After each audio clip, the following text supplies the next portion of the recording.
السلام علیکم، welcome to dynamic minds Urdu. ہمارا آج کا ٹاپک ہے حضرت نوح علیہ السلام۔ اللہ نے حضرت آدم علیہ السلام کے 1000 سال بعد حضرت نوح علیہ السلام کو دنیا میں بھیجا۔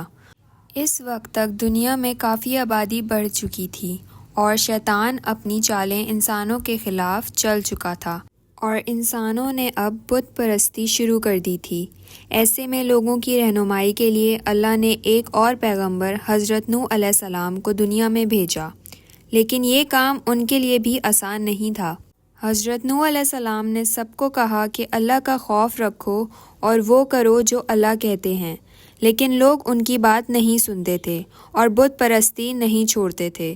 انہوں نے سب کو کہا کہ یہ دنیا اللہ نے بنائی ہے، یہ آسمان، سورج، تارے سب اللہ نے بنائے ہیں، سارے پہاڑ، سمندر، جنگلات اور سب کچھ جو تم لوگ دیکھتے ہو سب اللہ نے تم لوگوں کے لیے ہی بنایا ہے، پھر بھی تم لوگ اس کی عبادت چھوڑ کر بت پرستی کرتے ہو۔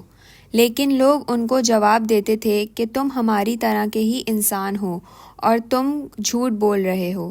لیکن کچھ ان میں اچھے مسلمان بھی تھے جنہیں یہ بات سمجھ آ گئی کہ بت پرستی کر کے وہ گناہ کر رہے ہیں، اور اس لیے دنیا میں 2 طرح کے لوگ ہو گئے، ایک وہ جو اللہ کو مانتے تھے اور دوسرے وہ جو بت پرستی کرتے تھے۔ حضرت نوح علیہ السلام نے سالوں تک لوگوں کو سمجھایا، لیکن بت پرست ان سے پریشان ہونے لگے اور ان کو دھمکی دی کہ اگر انہوں نے یہ سب کرنا نہ چھوڑا تو وہ انہیں پتھروں سے مار دیں گے۔ لیکن انہوں نے اپنا کام جاری رکھا اور پھر ایک دن بت پرستوں نے انہیں پتھروں اور ڈنڈوں سے مارا اور کہا کہ تم پیغمبر نہیں ہو بلکہ ہماری طرح ہی انسان ہو اور ہم تمہاری بات نہیں سنیں گے۔ پھر بھی حضرت نوح علیہ السلام 950 سال تک لوگوں کو اللہ کی راہ دکھاتے رہے، اور پھر وہ مایوس ہوئے کیونکہ بت پرستوں کی تعداد بڑھتی ہی جا رہی تھی۔ پھر اللہ نے ان کو کہا کہ سارے غلط کام کرنے والوں کو اب سزا ملے گی، سارے لوگ مارے جائیں گے سوائے مسلمانوں کے اور جانوروں کے۔ اللہ نے ان کو بہت سارے درخت لگانے کو کہا اور جو مسلمان ہیں وہ بھی ایسا ہی کریں، اس کا حکم دیا۔ ایسا انہوں نے تقریباً 100 سالوں تک کیا، اور پھر اللہ نے حضرت نوح علیہ السلام کو ایک بہت بڑا پانی کا جہاز بنانے کو کہا جس میں دنیا کا ہر جانور کا جوڑا چڑھایا جا سکے۔ ان کو جہاز بنانا نہیں آتا تھا، لیکن پھر بھی انہوں نے یہ کام مزدوروں کی مدد کے ساتھ کیا۔ آبادی سے بہت دور پہاڑوں پہ وہی درختوں کی لکڑیاں استعمال کرتے ہوئے جو انہوں نے لگائے تھے۔ بت پرستوں نے یہ سب دیکھ کر پیغمبر کا مذاق اڑایا اور کہا کہ تمہیں اتنا بڑا جہاز بنانے کی کیا ضرورت ہے اور تم اسے سمندر میں کیسے لے جاؤ گے؟ حضرت نوح علیہ السلام نے ان کو صرف یہ کہا کہ تم لوگ جلد ہی جان جاؤ گے۔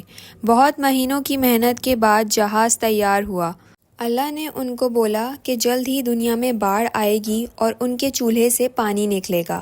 اس جہاز میں 3 الگ حصے تھے، ایک حصہ پرندوں کے لیے تھا، دوسرا حصہ انسانوں کے لیے اور تیسرا جانوروں کے لیے تھا۔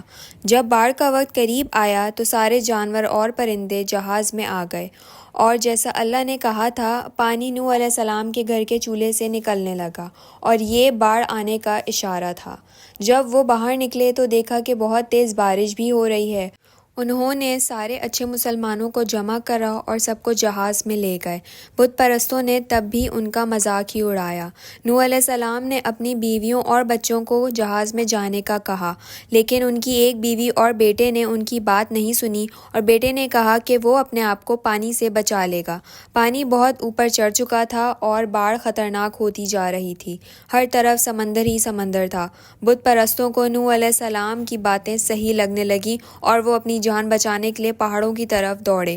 نوح علیہ السلام نے تب بھی اپنی بیوی اور بیٹے کو جہاز میں آنے کو کہا، لیکن انہوں نے پھر بھی نہیں سنی اور پہاڑ کے سب سے اونچے درجے پر جا کے کھڑے ہو گئے۔ پھر ایک بہت اونچی لہر پہاڑ سے ٹکرائی اور دونوں کو اپنے ساتھ لے گئی۔ لہریں بت پرستوں کو بھی اپنے ساتھ لے گئیں۔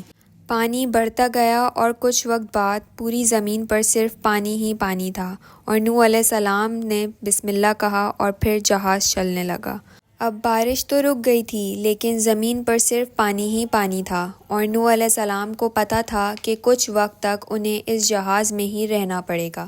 جہاز میں تقریباً 80 لوگ تھے اور نوح علیہ السلام نے سب کے کھانے کا انتظام کر رکھا تھا، لیکن نوح علیہ السلام چوہوں سے پریشان تھے اور انہوں نے اللہ سے گزارش کری تو اللہ نے بلی کو پیدا کرا جس نے چوہوں کا شکار کرا۔ جہاز پر انہیں 150 دن ہو گئے تھے لیکن انہیں کہیں بھی زمین نظر نہیں آ رہی تھی۔ سب لوگ بہت دن تک انتظار کرتے رہے اور حضرت نوح علیہ السلام نے ایک کوے کو اڑایا یہ دیکھنے کے لیے کہ کہیں کوئی زمین نظر آتی ہے یا نہیں، لیکن وہ واپس نہیں آیا۔ انہوں نے پھر ایک پرندے کو اڑایا اور جب وہ واپس آیا تو اپنے ساتھ پتے لے کے آیا، جس سے سب کو پتہ چل گیا کہ وہ زمین کے قریب ہیں اور سب خوش ہو گئے۔ کچھ دن بعد جہاز ایک پہاڑ سے ٹکرایا اور نوح علیہ السلام نے بسم اللہ کہہ کر اسے روکا اور ان لوگوں کا سفر وہاں ختم ہوا۔ سب جانور زمین پر اتر گئے اور لوگ بھی نکلے اور سب نے سب سے پہلے زمین پر سجدہ کرا۔ یہ انسانیت کا ایک اور آغاز تھا۔